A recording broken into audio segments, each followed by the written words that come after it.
कहानी कुछ ऐसी है कि एक बंदा जो कि पिछले 3 साल से आईपीएल खेल भी नहीं रहा था और 2019 के बाद से उसने हाफ सेंचुरी नहीं मारी है। बेसिक सी बात है कि इस बंदे ने आईपीएल में पिछले कुछ समय से सिर्फ और सिर्फ बेंच के टेम्परेचर को गर्म करने का काम किया है।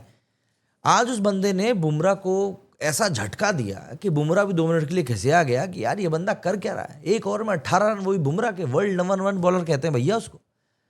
अब आप सोच रहे होंगे कि यार इस बंदे का नाम क्या है, तो भैया ये बंदा है करुण नायर। ये भाई साहब वो हैं जिन्होंने सहवाग के अलावा ट्रिपल सेंचुरी मारने का काम किया है भारत की तरफ से टेस्ट मैचेस में।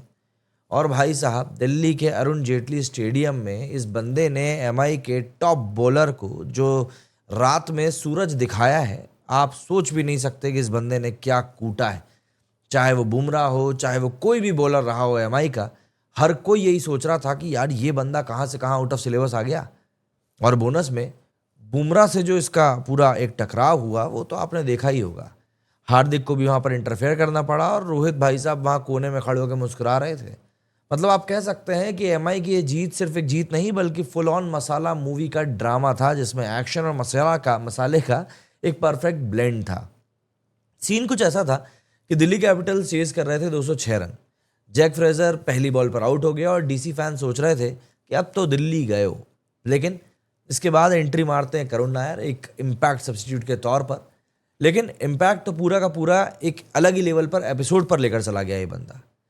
First match of the season, 0 nerves full swag, facing MI का ट्रायो बुमराह, बोल्ट और दीपक चहर। करण ने उनको मतलब समझा दिया कि भैया आज तो मैं ही सिलेबस हूं। आप इस बात को समझिए कि करुण नायर ने सिर्फ बुमराह के खिलाफ ही 9 बॉलों में 26 रन ठोक मारे। एक ओवर में 18 रन भी उसी में शामिल था। मतलब सही सुना आपने, मैं यहां पर बुमराह की बात कर रहा हूं, the Jasprit Bumrah. Commentary box में हर्षा भोगले ने भी कह दिया कि Karun Nair is reading Bumrah just like a textbook. मतलब ऐसा लग रहा था कि हर्षा भोगले साहब कहना चाह रहे हैं कि सीबीएसई पैटर्न की बॉलिंग हो गई है क्या बुमराह की। पावर प्ले में डीसी का स्कोर था 72 फॉर 1 और करुण ने अपनी 50 यहां पर सिर्फ और सिर्फ 22 बॉल्स में कंप्लीट कर दी। मतलब राहुल त्रिपाठी भी उसके सामने शर्मा जाए ऐसी हिटिंग करी थी इस बंदे ने। लेकिन भाई मैच में असली ट्विस्ट तो भी आना बाकी था। एक मोमेंट आया जब करुण और बुमराह की बॉडी थोड़ी सी टच हो गई रनिंग में। यह मौका था जब करुण अपनी 50 के लिए डबल रन लेने के लिए भाग रहा था, बीच में बुमराह आ गए और अनजाने में वहां पर टक्कर हो गई। ऑब्वियस सी बात है भाई, बुमराह उस समय घायल भेड़िए की तरह थे जो कि पिट के बैठे हुए थे।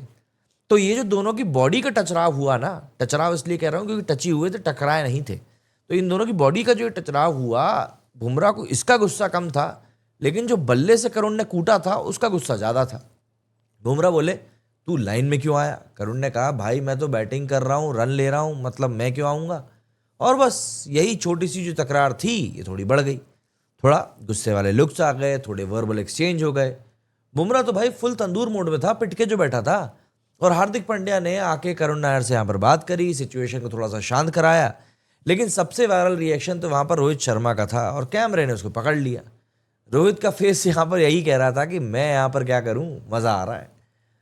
करुण नायर इवेंचुअली आउट हुए 89 रन पर, 40 बॉलों में बनाए, 12 चौके मारे, 5 छक्के मारे और एक्चुअली में एमआई के बॉलर्स का इमोशनल पूरा डैमेज कर डाला। विकेट मिला यहां पर सैंटनर को और वाकई में full on ball of the match कह सकते हो आप उस बॉल को।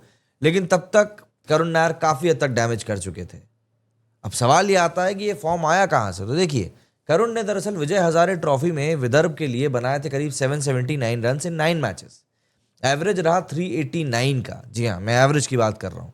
भाई ये क्रिकेट खेल रहा था या फिर ऑफलाइन कोई सा चीट कोड लगाकर बैटिंग कर रहा था। डीसी फैंस को तो देखिए एक नया फैन पोस्टर बॉय मिल गया है।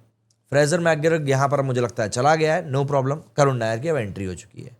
एमआई के लिए तो और टेंशन थी। एक तो उन्होंने अनपक करुण के आते ही जो जिस तरीके से लेजेंड बुमराह को पीटा, हर कोई यही सोच रहा था कि यार अब बुमराह का कमबैक कैसे होगा। अब तो उनका व्हाट्सएप ग्रुप भी यही बोल रहा होगा कि भाई कोई इनको रिसर्च फाइल दे दो कि भैया नेक्स्ट टाइम से करुण नायर के सामने बॉलिंग कैसी करनी है। एक्चुअली में करुण नायर का जो एक कमबैक था, एक पूरा का पूरा बॉलीवुड का स्क्रिप्ट था। बंदे को बेंच पे बैठकर वेट करना पड़ा, डोमेस्टिक क्रिकेट में धमाका करना पड़ा और जब मौका मिला स्टेडियम में तालियां, कैमरे, शॉट्स और सब कुछ सिर्फ और सिर्फ उन्हीं के ऊपर फोकस था और रहा सहा जो था वो बुमराह ने उनके ऊपर कर दिया। तो भाई लोग, मुद्दा ये है कि करुण नायर की जो पारी है वो तो खैर वेन में चली गई क्योंकि दिल्ली इवेंचुअली इतने विकेट गिर गए उसके क्यों मैच को बचा नहीं पाए और 12 रन से मैच हार गए। 3 बॉलों पर 3 रन आउट हो गए। क्लासिक तरीके से ये लोग बुरी तरीके से मैच हारे। तो यहाँ पर सवाल लेकिन ये है कि क्या करुण नायर का ये कमबैक आईपीएल का सबसे बड़ा रिडेम्पशन आर्क होने वाला है? क्या बुमराह थोड़ा ज्यादा हीटेड हो गए थे इस मूवमेंट पे, या फिर ये सब कुछ सिर्फ मैच के पैशन में था? और क्या करुण अब डीसी का रेगुलर मैच विनर बनने जा रहा है? सवाल तो सटीक है, लेकिन जवाब आपको देना है, वो भी कमेंट करके कि आप क्या सोचते हैं। लाइक कीजिएगा अगर करुण का नॉक देखकर आपको भी मतलब एक्चुअली में बेंच वार्मर्स के बादशाह वाली वाइब आई। सब्सक्राइब करिएगा, वरना नेक्स्ट बार जब करुण बुमराह का एक और बाउंसर देगा तो तुम भी हाइलाइट्स यहाँ पर कहीं ना कहीं मिस कर ही दोगे। तो जी, मेरे इस वीडियो में फिलहाल इतना ही। जल्दी ही आपके साथ एक नए वीडियो के साथ फिर से मुलाकात होगी। जय हिंद, जय भारत।